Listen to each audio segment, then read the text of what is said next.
আমাৰ তৰফৰ পৰা স্বাগতম জনাইছোঁ আৰু ইতিমধ্যে আমাৰ সদৌ অসম প্ৰাথমিক তেজোত্তীৰ্ণ শিক্ষক সমাজৰ সন্মানীয় সভাপতি মহোদয় আজি আমি কি দাবী লৈ এই সংবাদমেলত বহিছোঁ সেই বিষয়ে আপোনালোকৰ আগত অৱগত কৰিছে। এই দাবীখিনিৰ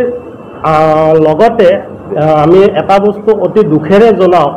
যে আমি শিক্ষকসকলে আজি শনিবাৰৰ দিনটোতো আমি বিদ্যালয় পাঠদান সম্পূৰ্ণ কৰি নিজৰ দায়িত্ব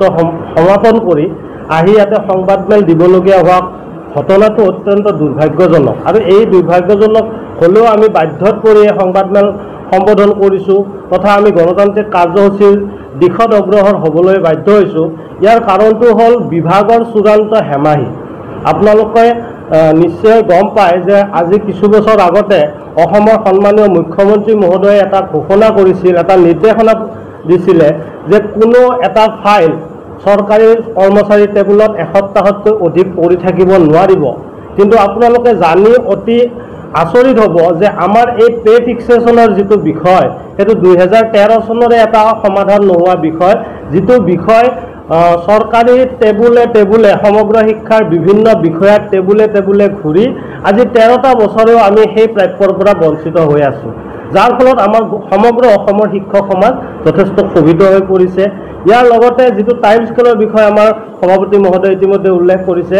আমি টাইম স্কেল 2012 চনত যোগদান কৰা শিক্ষকসকলে 2024 চনৰ জানুৱাৰী মাহৰ 1 তাৰিখৰ পৰা টাইম স্কেল লাভ কৰিব লাগিছিল, কিন্তু আজি 2025 চনৰ আগষ্ট মাহ শেষ হ'ল, আজিৰ তাৰিখলৈকে তেওঁলোকৰ ফাইলতে সীমাবদ্ধ হৈ আছে আৰু এই ৰঙা ফিটাৰ মেৰপেচৰ মাজত আবদ্ধ হৈ আমাক প্ৰাপ্যৰ পৰা যেন ইচ্ছাকৃতভাৱে বঞ্চিত কৰাৰ এটা তেওঁলোকে প্ৰচেষ্টা যেন কৰি আছে, আমাৰ তেনেকুৱা অনুভৱ হৈছে, যাৰ ফলত অসমৰ সকলো শিক্ষক অতি ক্ষোভিত আৰু বাৰম্বাৰ আমাৰ কেন্দ্ৰীয় সমিতিলৈকে তেওঁলোকে আহ্বান জনাইছে যে ছাৰ আপোনালোকে কেন্দ্ৰীয় সমিতিৰ তৰফৰ পৰা কাৰ্যসূচী ঘোষণা কৰক আৰু আমি সকলোৱে মিলি এই কাৰ্যসূচীত অংশগ্ৰহণ কৰিম। তথাপিও যিহেতু আমি বিশ্বাস কৰোঁ যে সকলো বিষয়ৰ সমাধান আলাপ আলোচনাৰ মাজেৰে হ'ব লাগে বুলি আমি ইয়াৰ আজিৰ পৰা 1.5 মাহ পূৰ্বে আমি সমগ্ৰ শিক্ষাৰ মিছন সঞ্চালক মহোদয় এখন পত্ৰযোগে আনুষ্ঠানিক আলোচনাৰ বিষয়ে বাবে আমি আহ্বান জনাইছিলোঁ, কৈছিলোঁ যে আমাৰ আৰু আপোনালোকৰ মাজত যিখিনি বিষয় সমাধান নোহোৱাকৈ আছে সেইখিনি আমি আনুষ্ঠানিক আলোচনাৰ মেজত বহি সমাধান কৰাৰ এটা দিশ নিৰ্ণয় কৰিব পাৰি নেকি, তেনেকুৱা এটা ব্যৱস্থা হাতত ল'বলৈ তেখেতক আমি আহ্বান জনাইছিলোঁ। কিন্তু দুৰ্ভাগ্যজনকভাৱে আজি তাৰিখলৈকে আমাক কোনো আলোচনালৈ তেওঁলোকৰ ফালৰ পৰা নিমন্ত্ৰণ জনোৱা নহ'ল। আপোনালোকে জানি আচৰিত হ'ব, এই পে ফিক্সেশ্যনৰ বিষয়টোত তেওঁলোকে জুলাই মাহৰ 26 তাৰিখে এখন সভা কৰিছে, বিভাগীয় সভা। সেই বিভাগীয় সভাৰ যিখন আনুষ্ঠানিক কাৰ্য বিৱৰণী মাইনোটছ, সেই মাইনোটছখন আজি আগষ্ট মাহৰ 30 তাৰিখলৈকে তেওঁলোকে প্ৰকাশ কৰা নাই। গতিকে কি চূড়ান্ত পৰ্যায়ত আমাৰ কাম কাজসমূহ লেহেমীয়া গতিত চলি আছে, একেবাৰে সামুখীয়া গতিত চলি আছে, সেই আপোনালোকে জৰিয়তে আমি অসমৰ ৰাইজক জনাব বিচাৰিছোঁ। আৰু ইয়াৰ লগতে অন্যান্য যিকেইটা বিষয় আপোনালোকে চাব, আমাৰ আপোন ঘৰ আৰু আপোন বাহনৰ যিটো বিষয় বাজেট ঘোষণা হ'ল, মুখ্যমন্ত্ৰী মহোদয়ে সংবাদ মাধ্যমৰ জৰিয়তে ৰাজহুৱা কৰিলে, কেবিনেট হ'ল, কেবিনেট সিদ্ধান্ত প্ৰকাশ পালে, বিত্ত বিভাগে আপোন ঘৰ আৰু আপোন বাহনৰ চৰকাৰী নিৰ্দেশনা পৰ্যন্ত প্ৰকাশ কৰিলে আৰু সেই নিৰ্দেশনা পোৱাৰ পিছত বেংকৰ ফালৰ পৰা আমাৰ শিক্ষকসকলক ফোন কৰি জনালে যে আপোনালোকে আপোন ঘৰ আৰু আপোন বাহন পাব, আপোনালোকে আহি আবেদন জনাওক। সকলো তথ্য পাতি যুগুত কৰি আমাৰ শিক্ষকে গৈ গোটেই ফাইল বেংকত জমা দিলেগৈ। এতিয়া বেংকে কৈছে যে চৰকাৰ আৰু আমাৰ মাজত যিখন MOU হয় সেই MOUৰ ইনষ্ট্ৰাকশ্যনটো অহা নাই, গতিকে আপোনালোকে যেতিয়া আহে তেতিয়া আপোনালোকে লাভ কৰিব। আপোনালোকে জানি আচৰিত হ'ব, যোৱা মে' মাহৰ পৰা আজি আগষ্ট মাহলৈকে সেই সামান্য ইনষ্ট্ৰাকশ্যনটো চৰকাৰৰ পৰা অহা নাই। গতিকে তেনেকুৱা ক্ষেত্ৰত আমি যদি আমাৰ যিখিনি প্ৰাপ্য, আমাৰ এনেকুৱা নহয় যে শিক্ষকসকলে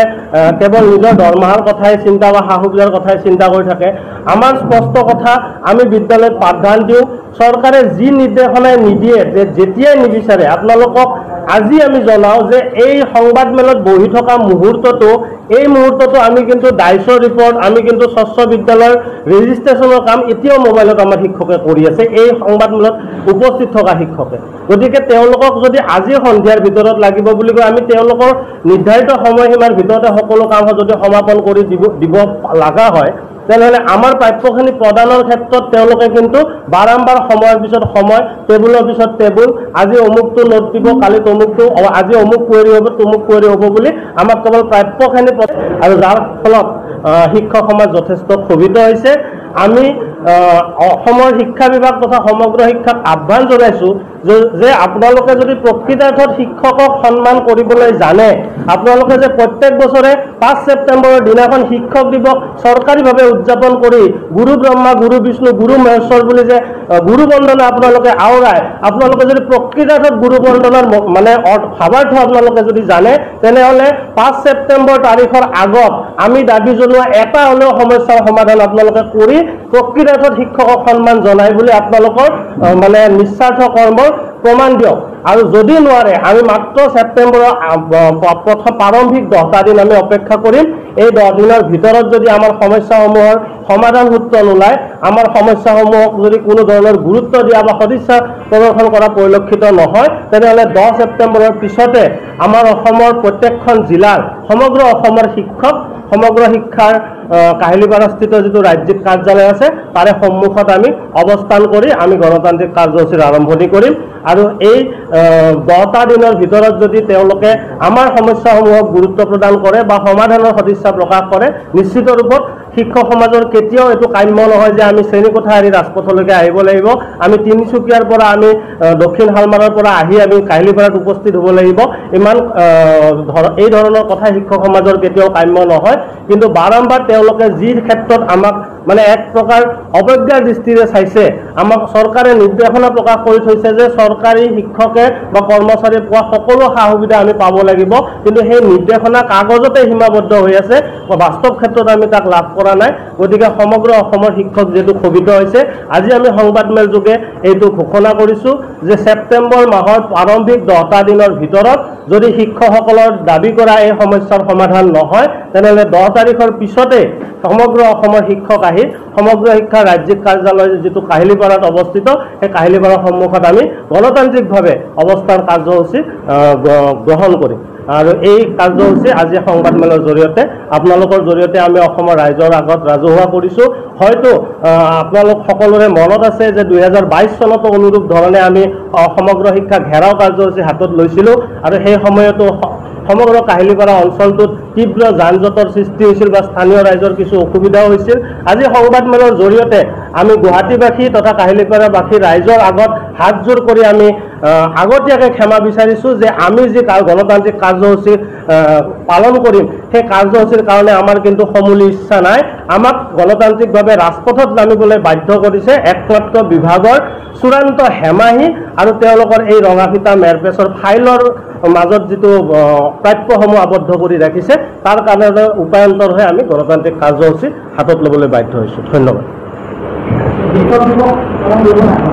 নিশ্চিত ৰূপত, কাৰণ শিক্ষক দিৱস আমি শিক্ষকসকলৰে একমাত্ৰ দিৱস নহয়, আমাৰ বিদ্যালয়ৰ ছাত্ৰ ছাত্ৰীসকলে বছৰটোৰ সেই বিশেষ দিনটোলৈকে বাট চাই থাকে। সিদিনাখন শিক্ষকৰ লগত তেওঁলোকৰ আমাৰ ছাত্ৰ ছাত্ৰীসকলে আমাৰ লগত উদযাপন কৰে। গতিকে আমি ছাত্ৰ ছাত্ৰীসকলৰ লগত আমি শিক্ষকসকলে আমি শিক্ষক দিৱস উদযাপন কৰিম, আমাৰ নিজৰ নিজৰ বিদ্যালয়ত আমি উদযাপন কৰিম, তথা কেন্দ্ৰীয়ভাৱে যিসমূহ অনুষ্ঠান হয় তাতো আমি অংশগ্ৰহণ কৰিম। আমি কেৱল চৰকাৰ তথা শিক্ষা বিভাগক আহ্বান জনাইছোঁ যে প্ৰকৃতাৰ্থত আপোনালোকে যদি শিক্ষক দিৱস যিহেতু আপোনালোকে উদযাপন কৰে, পালন কৰে, সঁচাকৈ যদি শিক্ষকক সন্মান আপোনালোকে জনায়, শিক্ষক দিৱসৰ পূৰ্বে এই দাবী চনদৰ এটা হ'লেও দাবী আপোনালোকে পূৰণ কৰাৰ সদিচ্ছা প্ৰদৰ্শন কৰে।